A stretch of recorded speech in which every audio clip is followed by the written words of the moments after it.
Yo, it is Friday, July 21st, and I'm officially going to apply for pre-approval. That's wild. It's taken a lot of thinking and a lot of research to finally get to this point, and also it took me like over a year to save up the money for the down payment and the closing costs. So I finally feel like I'm in a place where I can get pre-approved and start looking at houses in person and starting that whole process. So I just want to document this whole journey. Today is essentially day one. Hopefully everything with the pre-approval goes smoothly. Updates to come. My game plan is to apply to 3 different mortgage lenders. One is a lender that was recommended to me by my family because they worked with them. They were really great. And honestly, I've worked with them, like I've been talking to them for about a year since I was first interested in saving up for a house, and they've been really great. So I feel like that's probably who I'll move forward with. But after doing all this research, I learned that it's important to try to shop around just to see what different mortgage lenders can offer you. So I'm going to apply there. I'm also going to apply with a mortgage broker because they have like more access to different mortgage lenders. So that could also possibly provide me with more options. And then thirdly, I'm also going to apply through a credit union. Day one, y'all. I don't know how long this is going to take me, but I'm excited and I'm nervous. I already like made a file on my desktop titled home buying with all of the documents that I'm supposed to need for these applications, because I saw online too that you should try to apply to all of the mortgage lenders within the same day, if not in the same hour, just to make sure that it's like a fair comparison. But anyway, wish me luck. This is crazy. Oh my gosh. I have a very exciting update. For starters, today is July 22nd. Today was an exciting day. It was the first official day of seeing any houses in person. So I went with my mom and we saw 4 houses today. And I just wanted to go through that a little bit to show you all like the house tours and everything. It's crazy to me that I'm finally seeing houses in person. Like, what is life? Because today I actually got an email from my mortgage broker and he told me like pretty much what I qualify up to. And it was a lot more than I was expecting, but that's good because that also means that I was looking within my budget. So now I know like how much house I can actually afford, what's gonna work with my budget, my plans and all of that. So anyway, house number 1 definitely looks better in person. Was like this 1930s house, which y'all, I was just excited. Like I wanted to go to open houses with my mom, so don't be me. I knew that I was gonna get pre-approved. It was cute. The real estate agent that was showing it kept saying that it was quirky, but let me just say, if the floor feels like uneven and unbalanced, don't buy the house, because you never know. I feel like that's definitely a foundation issue, and that just sounds like a lot of problems down the line. Not only that, the house itself was like, okay. I know. Este lugar me asusta. This is the master, I think. Qué chiquito. The fact that someone lives here is crazy. I just wanted to check it out because for that price range, it was really cool to see like what you could get in terms of house, front yard, backyard, you know, like you want to get what you can get for your money, but this house was just not it, y'all. Like it was on a busy street. I had a lot of fun viewing it. The real estate agent was actually really nice and also gave me some great information for first-time home buyers, so that was fun. But even though it was cute and cosmetically it was nice, it was a no for me. Also, just like the layout of the house was weird. The backyard was really nice. I loved like the size of the house. There was a huge driveway. The backyard honestly could have sold it for me. But the other issues, like how uneven the floors were, the stairs were like really not wide, so it was hard to kind of step on them, and I could just see people like misstepping and falling down my stairs, like including myself, and yeah, it just seemed like a safety hazard. So house number 1 was cute, but not it. House number 2 was a townhome, so like essentially the complete opposite. I wanted to see, you know, give it a chance because I am not against townhomes. I don't mind sharing walls. I've lived in an apartment for 2 years and it was great. It's mostly the HOA fee that I'm not excited about, but at the same time, it can have its own pros or whatever. This second place, the townhome, was really nice. Beautiful on the outside. Like the location was so nice, the neighborhood was so much better than the first house. That was another thing about the first place. Like I didn't love the location. It was right across from a school. There weren't any like sidewalks even, and I could just imagine like the daily traffic during school days would just not be the move. The second house was in a really great neighborhood. You could tell it was kind of like a more affluent neighborhood, which don't know how I feel about it, but it was really nice and it was really pretty. There was lots of trees. Loved driving around the neighborhood. So those are all good signs. Like you should feel at home and cozy where you live, right? At least that's what I want. So the house itself was really nice. I felt like the kitchen could have been bigger. It wasn't like not open floor concepts, but the kitchen kind of had like a weird shape. It was nice that there was like a bonus room downstairs next to the garage. I love that there was a laundry room. That's always a plus for me because I've never had one, and I would love that like separation of somewhere to like have my clothes and do my clothes. That's not in my room. So yeah, overall this house was nice and it was definitely like move-in ready, but I didn't like that there was pretty much no outdoor space, which I'm okay with if it's like a bigger house, and this house was not that big. I feel like the living area was not big. Anyway, it was mid. Beautiful, don't get me wrong, and it's a good like backup, not one of my top houses. The third house we went to, I was really excited about because it had a huge front yard, huge backyard. It looked like it was newly renovated. I thought I was gonna love it. And I'm not gonna lie, when I first walked in, it almost got me. It was like really nice cosmetically again. Then when I started looking at the details, you could tell that like sloppy paint job. I don't think that they like sanded down like doors before they painted them, and you could tell because there was like splotches, and yeah, I wasn't really vibing with it once I started looking at the details. Also, the backyard was not kept up, which is totally fine because I am okay with like putting in some work obviously into your own home. This was just like this was just not it, y'all.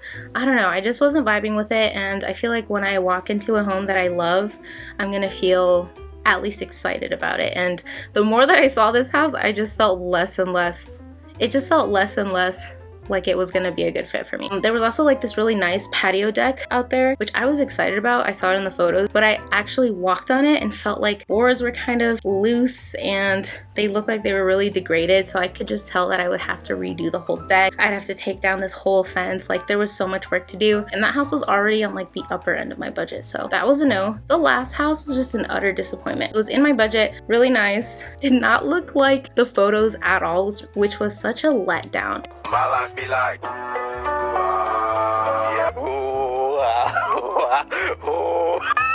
because literally the photos showed like really green grass, like a beautiful little backyard. I knew it wasn't gonna be a big backyard, but it was like well kept in the photos. Yeah, it was definitely not well kept whatsoever. The grass was as yellow as can be, which I'm okay with. Like I can deal with that. I'll water the grass. Like I will become a gardener, okay? Like once it's my house, I'm gonna do whatever I can to take care of it. My biggest issue with this place was how tiny the living area was for the price. And guys, the kitchen was not open concept, and it wasn't something that I could like convert in the future because there was a beam that was like holding up the kitchen. Not only that, I think I could deal with not having like my favorite ideal kitchen for my first home, but when I tell y'all, this kitchen was so tiny. Like no cooking would be done in this kitchen. I already am like trying to find a way to love and romanticize cooking more because it's hard for me to want to do that after work and after a long day, but this kitchen was not it. And you spend so much time in a kitchen, like making 3 meals a day or like spending time with family. So it was just a no for me, I'm not gonna lie. So 4 houses today, kind of a bust, but at the same time not, because I got to explore new neighborhoods. I got to spend time with my mom. It was really fun. And then I kind of have like a game plan going for tomorrow. Tomorrow's Sunday, so I'm gonna go see some open houses. There's one in particular, y'all, that I am so excited about. It's so beautiful. It's a townhome. It's like over 2,000 square feet. There's a backyard.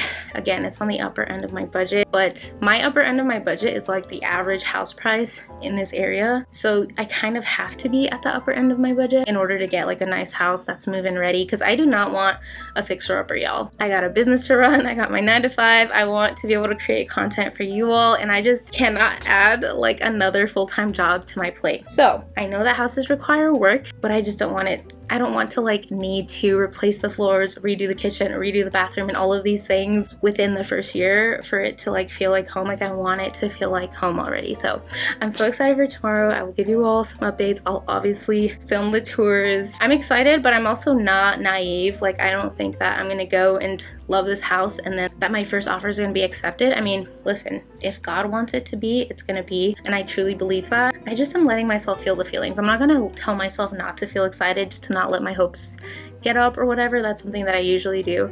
I'm just gonna let myself feel all the feelings during this process because it's so exciting. I've worked so hard to get here. And also a huge thank you to all of you for watching my videos and even like allowing this to be a reality, for me to be freaking searching for my first home at 27. I love you all so much. Y'all are the best, like the real ones. Okay, anyway, that's enough. I need to go get some work done. I will check back in with you all tomorrow. It's Sunday, July 23rd, and today is the second day of house hunting. We're gonna go to a couple open houses. One I'm really excited about. Can't wait to show you all. I really hope that I love it in person. I hope everything works out. But I also know that it's very unlikely that I'll get this house. But it's just cool that I'm seeing a house that I'm so excited about too. So feeling all the feelings. This will be like the 5th house I see, so. This house was really pretty and the price was right. However, right off the bat, it was not one of my favorite contenders for several reasons. Firstly, the location was pretty far from a highway compared to the other houses I was looking at. Second off, the house just felt small overall. The kitchen didn't have a ton of counter space. I knew I wanted an island no matter what, but I didn't love the setup of this island. I loved the pantry, but it was also pretty small. Loved the fireplace, but it seemed to make the space feel even smaller. Also, everything here was an upgrade. The appliances all came black unless you upgrade. You get this random green backsplash unless you upgrade. The cabinets all come brown, which is not my favorite unless you upgrade. All relatively small things, but if I'm buying a new build, I wouldn't want to have to make all of these changes after the fact. The one thing I really loved about this home was the fact that it actually had a nice little backyard area. It was spacious and I could just imagine having friends or family over and hosting things. However, the more that I viewed houses, the more I realized a backyard is not a huge need for me at this point in my life. Simply more maintenance, and also it rains a lot in Oregon, so I'm not really sure how much I would actually use the space.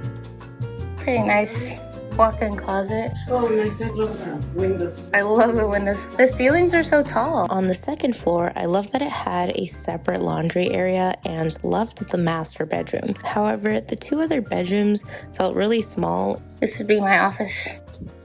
Because that's all that fits. They're pretty small. Oh yeah, this one's bigger. And overall, this house just didn't feel right for me.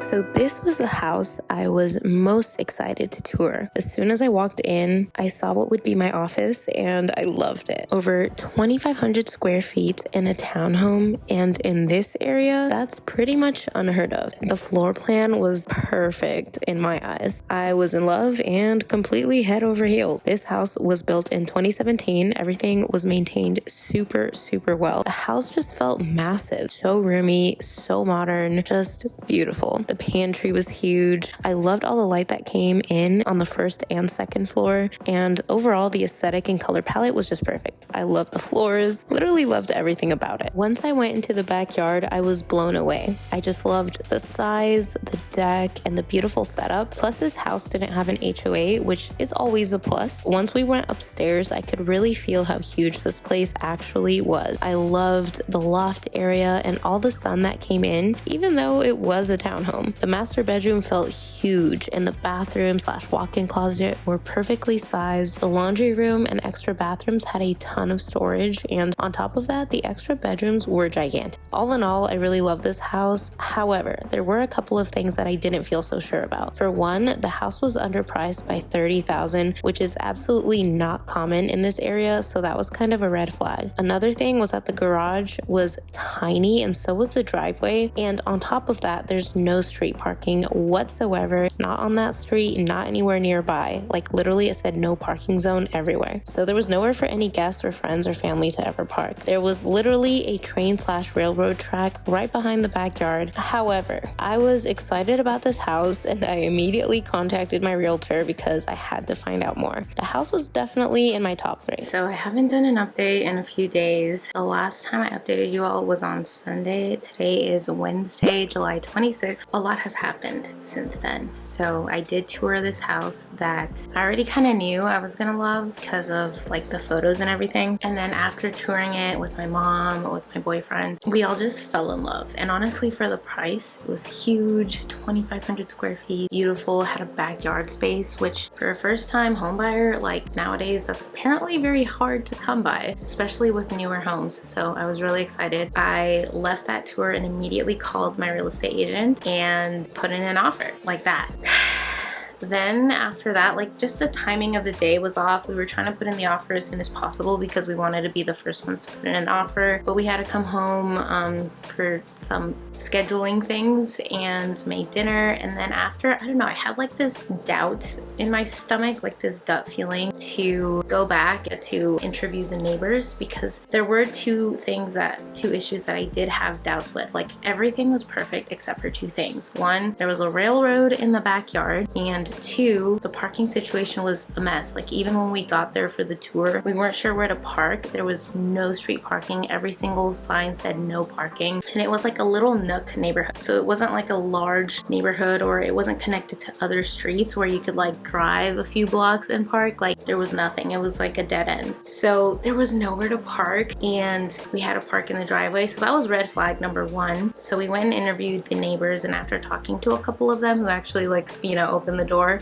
because they gave us a chance, they were really honest from the get-go that the railroad was actually a pretty big issue. The train, like sometimes it wouldn't come for weeks at a time and it'd be no issue, and then some weeks it would come every single day. Sometimes it comes in the middle of the night, and even though it drives by really slowly to be as quiet as possible in a residential area, if it has a heavy load of like lumber, trees, and carrying a ton of supplies, it's really heavy, and it's literally like this close to their backyard, so it still makes a lot of noise. And both of the neighbors did say, without me mentioning it, that their houses do shake, like they could feel the vibration every time the train passes by. That just doesn't seem good. And I did research on like having railroads nearby and how it can contribute to people's anxiety and mental health as well, which makes total sense, to be honest. I think it was a really, I don't know, bad planning on the part of the builders who built that community right next to the train. Because yeah, I talked to someone who's lived there from the beginning for the past 6 years. He said he's already like starting to see cracks like in the walls and stuff from like the shaking and the shifting. And then I spoke to another lady who's lived there for 5 years, and she's been renting from someone else. She said she wouldn't buy the house, but because she's just renting, it's not her house at the end of the day. So I was like, whoa. And they both said they had huge issues with parking. They've had issues with neighbors because calling the cops on them for parking in the no parking zone, or having a guest park in the no parking zone just because there's nowhere to park. So like they just took the chance.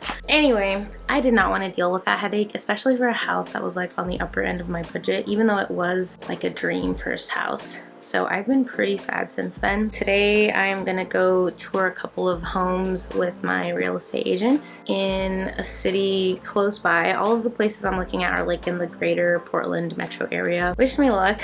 They're kind of like, one of them is a townhome, which now I'm seeing that a lot of new builds, even detached homes, are around the same price range, $480 to $550. And so at this point I have to just decide if I want like a single family home in a new build, and I'm willing to wait a few months for it to be built and even have like some backyard space, but maybe be in a location that isn't central but is like a 10-minute drive away, or live in a townhome at the center of things, closer to everything, maybe even a part of a community, but it costs more and you're like sharing a wall with someone and you probably don't have a backyard. So there's a lot that goes into this, y'all.